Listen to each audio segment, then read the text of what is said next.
mentioned the tennis court, which would be an option to go back to refer to the cover sheet where we talked about the Parks Master Plan.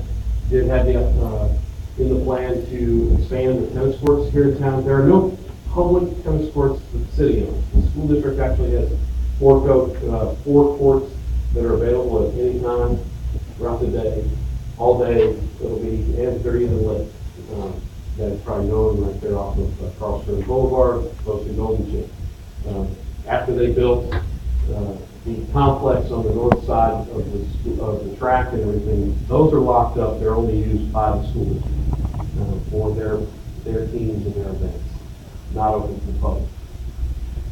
So those tennis courts are going to go away or could go away, but we could be impacting about 125 people. 75 of those are age 12, maybe summer lessons or summer camps that the school district actually does to help promote the tennis program, but nobody else uses that. It's all drop-in. There's probably people giving lessons, but none of that information is captured. Skate park, through the discussions and working with kids and kind of polling some folks, there's about plus or minus 300 folks in town that are skating on a regular basis. Regular could be daily, weekly, monthly. We don't have that part of it defined, but we've identified 300 different skaters. And their ages from 8 to 65. I told you about the 71-year-old around Rock, you probably have that 65-year-old you don't have. So the idea is, which project would you want to do? Master plan says to go this way with tennis, but while skate park's not identified, there's a real opportunity to get something here that will impact on a longer basis. Tennis is a sport that is in decline. Locally, regionally, and nationwide, USDA is trying to push it more, but it has pockets of areas where it's growing. It's not growing in our area. So we also brought this before the Parks Advisory Board. They've sent forward a recommendation to approve the resolution. At this time, I'll entertain any questions, but I also may have some concerns.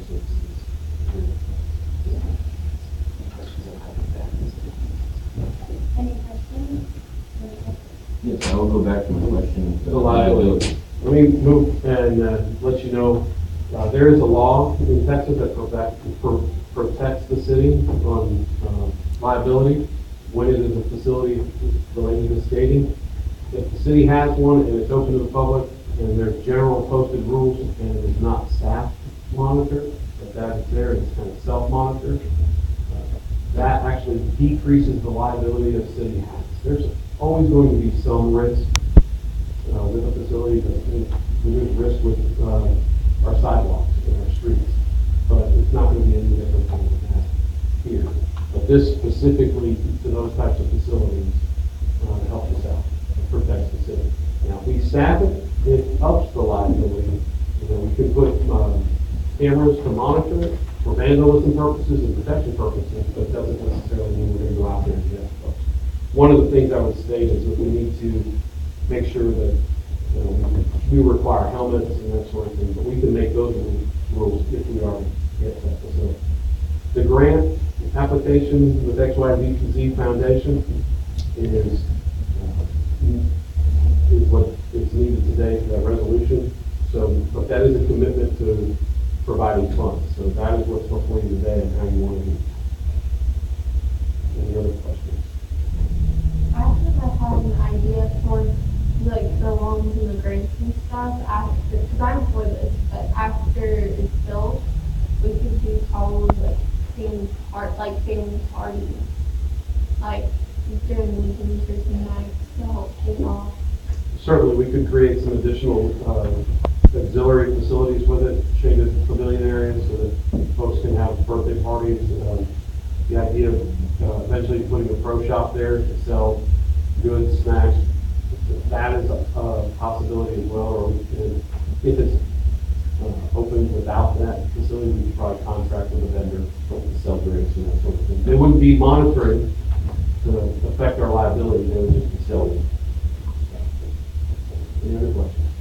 I have a question. Who would be your partner in helping raise the funds? We have a local citizen that lives in an area where there's a ditch and a lot of skaters that skate in front of his house, and he's really concerned about them skating out of that ditch and into into traffic, and he wants to help them find a place. So he's got a place, obviously, but he wants to, he's got that extra land, he wants to bring that forward. So that would mean that we wouldn't have to purchase land, which is an additional expense that we're not even taking into consideration. I have a question. How would you be able to control drug use or vandalism? Well, obviously, drug use, we'll just have to get PD to come by and do what we call close controls and have a presence there every now and then. Not to monitor it, but if it's here, heard or reported, we would put that in the postings and see some activity that's, not good. Please call 911 if it's an emergency, and close the address and that sort of thing, so we can do that. The idea, though, that skaters really do police themselves when it comes to vandalism and things like that. If somebody were to tag it, and generally that's the type of group the vandalism that happens is graffiti, that group knows and will help police that or help tell them others, and we'll track it down. Then the penalty could be that they have to come back and clean it. So not only we will take care of the cleaning, the impact of the budget would be materials and staff supplies, or if they have to contract it out. So for the vandalism part, what if we like did like a graffiti wall? Just use like a wall that they could do like down graffiti on, and then just after they did it, they could have it displayed for a couple days, and they could probably clean it off, and then another group could do it. Just to That's a great suggestion. There are a lot of communities that have art walls and graffiti walls that allow folks to do that there. As long as it's appropriate, then it can stay there as long as it can. Some things will stay forever, and others will get painted over eventually. And you had said you're going to have like posted rules for having helmets or pads. Now, what if those skaters or individuals don't show up with a helmet or a pad? They run the risk and they can't come back to the city. That's the liability protection that we have. Now, if we go out there and we see somebody skating without it, we can just remind them of the rule and say, hey, this rule is posted. Because obviously, if they're still skating, that may or may not have fallen and hit their head or scratched an elbow or that sort of thing. But we would point out the rules. and it's also posted for their. It is posted for the state, yes, sir.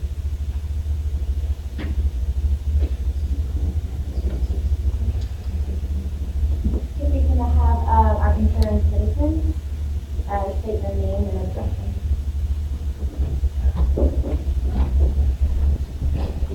My name is Dominic Thompson, and I live at 132.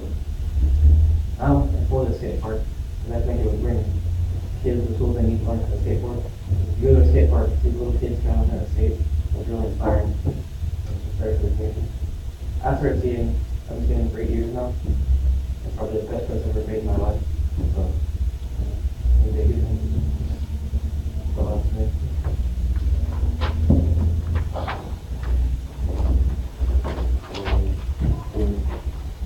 Louis Spence, for run back. I live on 111 Spoon Street. I'm against the skate park. I'm concerned about the location. It's really close to me, and I don't want to hear all that ruckus and noise and the skaters and kids.